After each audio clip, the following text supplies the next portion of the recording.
Hello, good day. I am Jumar Labadan, a student of PhilO, Introduction to Philosophy under Professor Chan. And here I will report and introduce my thesis topic about the 20th government of John Locke. My claim is that the state that justifies the proper government.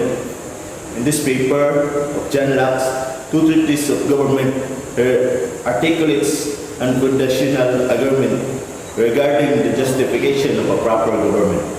Locke's centralized premises is that political authority should derive from the consent of government who possess inherent natural rights to life, liberty, and property. These rights exist independently of government and precede its establishment.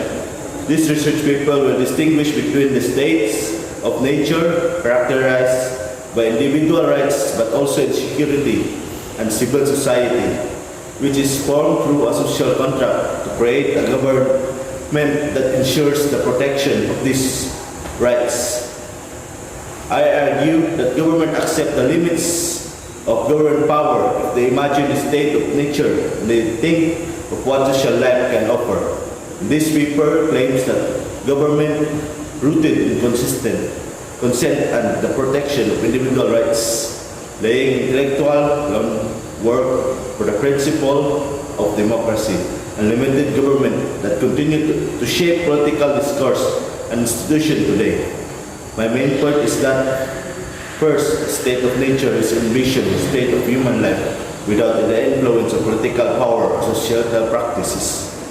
The idea of society which everyone has the natural right to life, liberty, and property is one in which individuals are free and equal to understand the origin of political power, social contract, and the necessity of a strong government to safeguard these inalienable rights in civil society.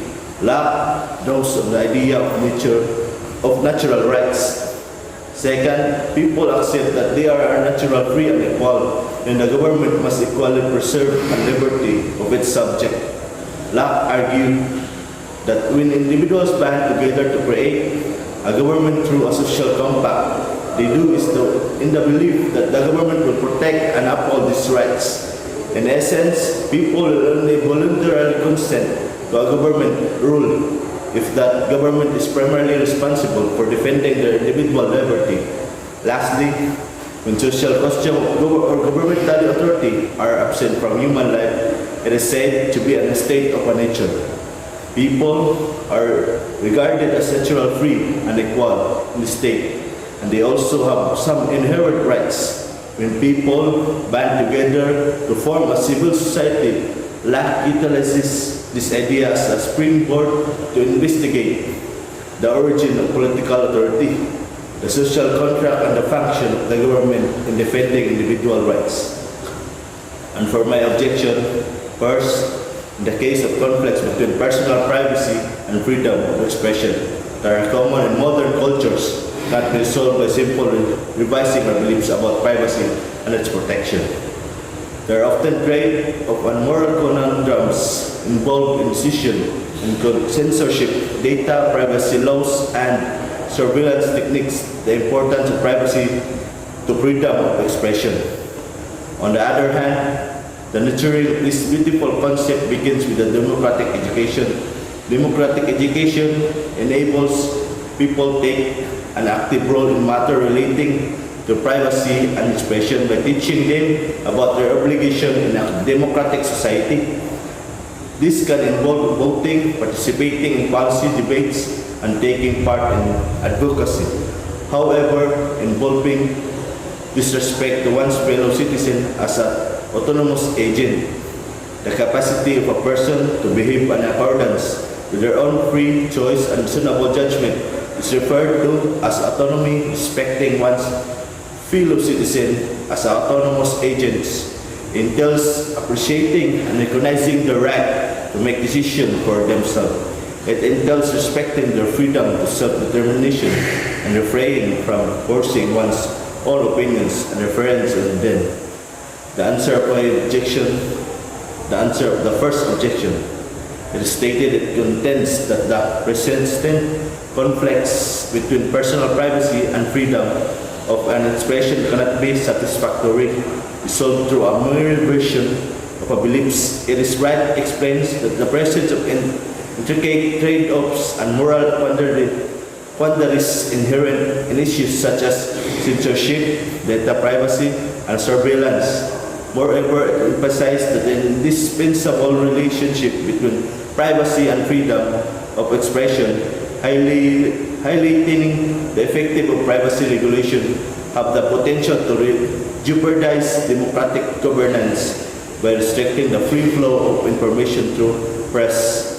Secondly, democratic education serves as a foundation of individuals to develop the knowledge and skills necessary for informed decision-making within democratic framework by teaching people about their obligation in democratic society such as participating, voting, debates, and advocacy. It equips them with the tools of engage in discussion about the limits of free speech and the importance of safeguarding privacy. Lastly, the capacity for individuals to act in accordance with their own free choice and reasonable judgment, referred to as autonomy, is an fundamental aspect of human dignity and cornerstone of democratic societies. Respecting one's fellow citizen as autonomous agent is indeed a crucial ethical principle. It means acknowledging and appreciating their right to make decisions for themselves, as respecting their freedom to self-determination. For my reflection, in reflecting the responsible provided, I am struck by the depth of its analysis regarding the persistence of conflicts between personal privacy and freedom of expression. It accurately acknowledges the inherent complexities and moral dilemmas intertwined with issues such as censorship, data privacy, and surveillance. The assertion that our mere revision beliefs cannot be satisfactory solve this conflict is thought-provoking as it highlights the interplay of what must be considered. On the second answer to my objection, I thought that the passage effectively highlights the idea that teaching individuals about their obligation in democratic society, such as participating in voting and policy debates, can empower them to engage in discussion about complex issues like the balance between free speech and privacy. This aligns with the beliefs that an informed and engaged citizenry is essential for a healthy democracy. To my last reflection on the answer of my last objection, it realized me that the emphasis on autonomy as a cornerstone of human dignity aligns with the belief that the essence of democracy lies in empowering individuals to exercise their free will reasonable judgment.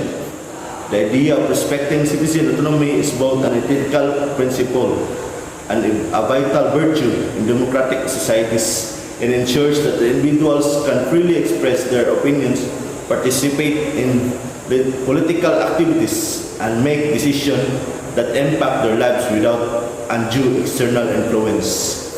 For my summary and personal application, in summary, Locke's assertion that the state must legitimize its governance, its fundamental concept that has profoundly influenced political philosophy and establishment of just and responsible governance, highlighting the importance of political authority being grounded in the consistent of govern and dedicated to protecting the natural rights of its citizens.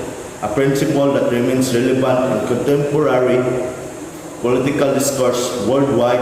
Locke emphasized that the crucial concept of a social contract in which individuals willingly yield authority to a government that is committed to preserving their inherent rights and acting their best interests. His ideas have played a pivotal role in the development of democratic system and constitutional governments where leaders are held accountable to their citizens and are entrusted with the duty of safeguarding individual freedom.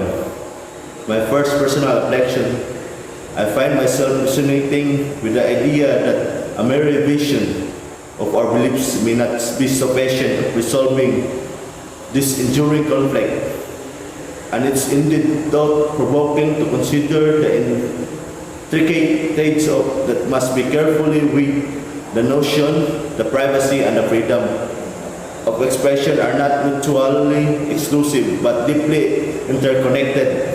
Aligns with the personal perspective on these matters, the call for a meaning context-specific approach, as well as the emphasis on a robust legislation and ethical consideration, reflects my beliefs that the responsible and morally guided decision-making is imperative in this domain.